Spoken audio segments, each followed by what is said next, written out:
Eren, on n'est pas dans un zoo ici. Bonjour. Aujourd'hui, je vais vous parler du film qui a détrôné tous les Ghibli au Japon, réalisant le meilleur box-office de toute l'histoire japonaise, générant une hype colossale au pays du soleil levant. Je veux bien sûr parler de Boku no Pico, the movie. Hein, quoi? Non, pas ça. Je veux bien sûr parler de Demon Slayer, le train de l'infini, ou bien Kimetsu no Yaiba, Mugen Reshahen, train qui roule pour de vrai au Japon, putain. Le staff animation. On prend les mêmes et on recommence. Haruo Sotozaki s'occupera de la réalisation au sein du studio Ufotable, qu'on ne présente plus. Akira Matsushima s'occupera du character design. Il a travaillé notamment sur Tales of Zestiria ou bien Tales of Symphonia. Et pour les musiques, celle qu'on ne présente plus également, Yuki Kajiura. Pour les trois du fond, elle a composé ça.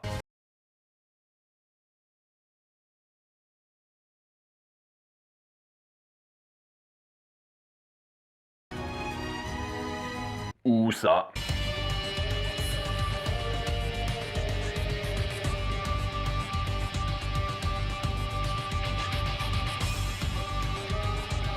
Accompagné de Go Shina, qui s'est fait remarquer sur la première saison pour son fameux thème Kamado Tanjiro no Uta, ou bien ses travaux sur la série des God Eater.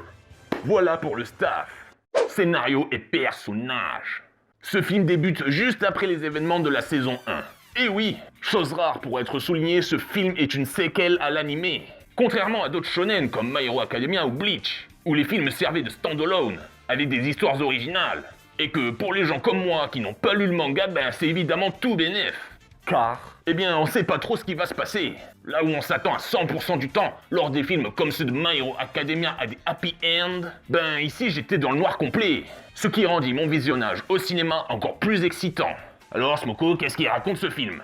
Notre quatuor préféré, composé de Tanjiro, Zenitsu, Inosuke et l'adorable Nezuko, est appelé en renfort auprès du pilier de la flamme, Kyojuro Rengoku, pour enquêter sur des disparitions à bord du train de l'infini. Un peu après leur arrivée, notre groupe se retrouvera plongé dans un éternel sommeil. Alors je sais pas vous, mais que ce soit en animé, en série, en film ou ce que vous voulez, quand des événements se passent dans un train, je trouve toujours ça génial. Souvenez-vous de séries comme Princesse Principale, Cabaneri, Lord El Meloy 2 ou Bacano. Putain, mais ce qui se passe lors des séquences de train, c'est toujours super génial, quoi. Le cliché habituel du combat sur le toit des locomotives, le coup de sortir à l'extérieur par les fenêtres, le côté mystérieux de la situation, ça génère en moi une flamme de hype supplémentaire. Donc c'est déjà un bon point. Ensuite, le scénario de l'arc en lui-même n'est pas des plus novateurs. C'est d'ailleurs même assez prévisible, et notamment la séquence du rêve éternel, où forcément la résolution se voit être très classique. Est-ce un reproche? Non, certainement pas, puisque le tout est très bien exécuté. Exécution qui rend bien sous le format film vu la durée de l'arc.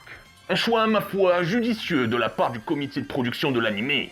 Et comme je vous l'ai expliqué, étant une suite directe, on pouvait néanmoins s'attendre à quelques surprises. Et j'avoue, il y en a une, le dénouement.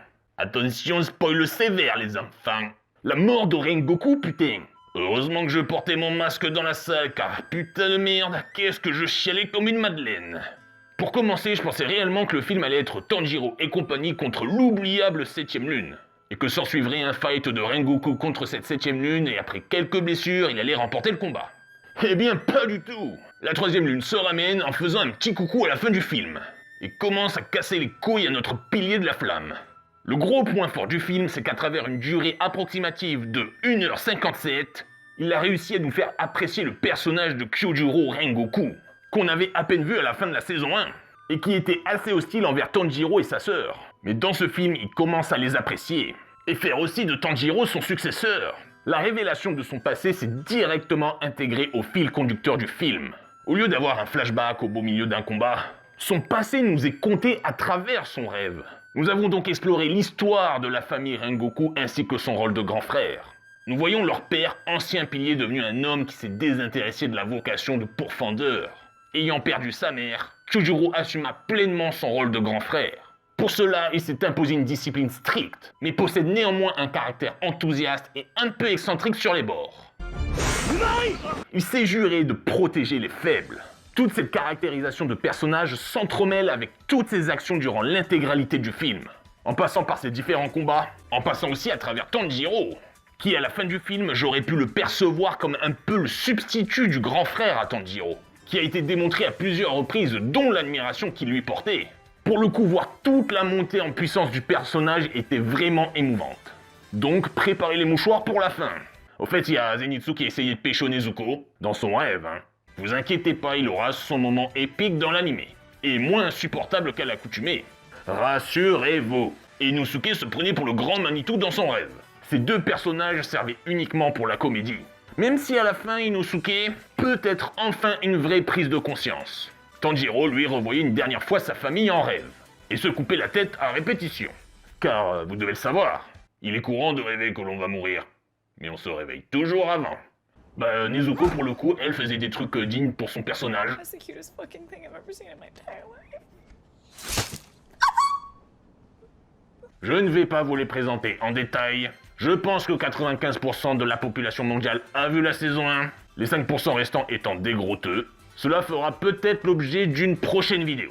Un autre truc que j'ai bien apprécié dans le film, c'est le tag team de Inosuke et Tanjiro, pour niquer cette merde qu'était la 7ème lune. Antagoniste totalement oubliable en ce qui me concerne. Par contre, celui qui se ramène à la fin, un beau petit fils de pute. C'était surtout important pour moi de vous dire que le film gravitait autour du personnage de Rengoku. Et ce film a parfaitement réussi à me le vendre comme un personnage charismatique et émouvant. Je me souviens encore de la salle qui a applaudi à la fin. Un grand moment. L'animation. Et j'ai risqué de faire grincer des dents certains. Déjà oui, Ufotable a servi un produit de qualité. Nul doute possible. Sauf que, je n'ai pas vu de différence de production entre la série et le film. Je veux dire, les deux sont admirablement bien produits. Mais si on m'avait dit que ce que j'ai vu c'était les 5 premiers épisodes de la saison 2, bah je l'aurais cru quoi. Et que c'était pas un film. La qualité est donc très similaire à celle de la série. Hormis, oui, bien sûr, le combat de fin entre Rengoku et la 3ème lune, qui a été animé d'ailleurs par le même animateur que la fin du combat de l'épisode 19, qui est donc, oui, d'une qualité irréprochable et au-dessus des standards. Entendons-nous bien. Mais si je prends pour exemple d'autres films récents comme ceux de Makoto Shinkai ou bien Silent Voice, l'animation d'un point de vue général est nettement supérieure pour le même format.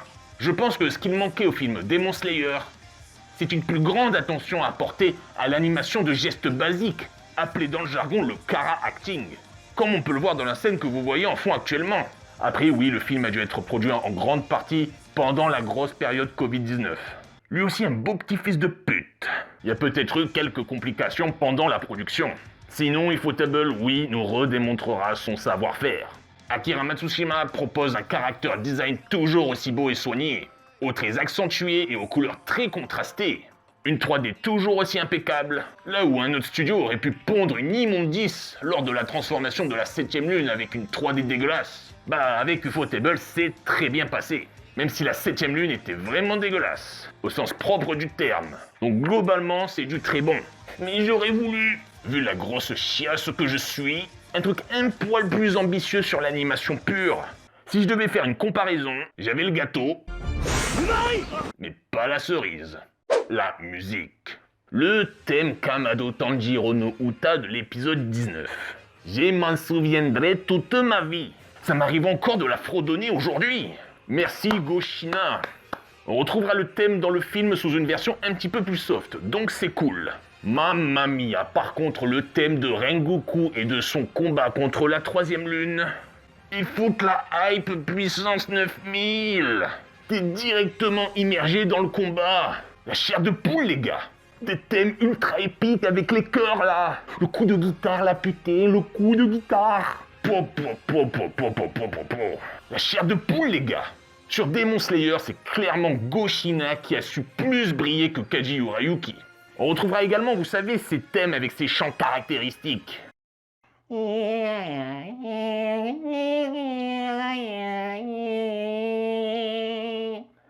Ta gueule, toi.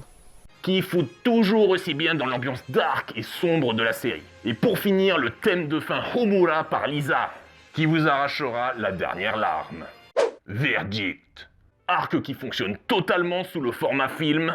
Rengoku Kyojuro devenu inoubliable en 2 heures. Musique qui claque. Animation qui fait clairement le job. Mais vu la petite fiotte que je suis, j'aurais aimé un petit peu plus s'il vous plaît. Rappel, tout ceci n'était que mon avis. Le film sera bientôt dispo chez Wakanim. Mais si vous avez l'occasion de le voir au cinéma, l'expérience n'en sera que meilleure. Si vous avez aimé la vidéo, n'hésitez pas à liker et à partager. Ça m'aide beaucoup. Smoko, Smoko. Direction Yoshiwara. Direction Yoshiwara. Bon, j'ai du pain sur la planche. Sur ce, je vous dis bye bye et à la prochaine.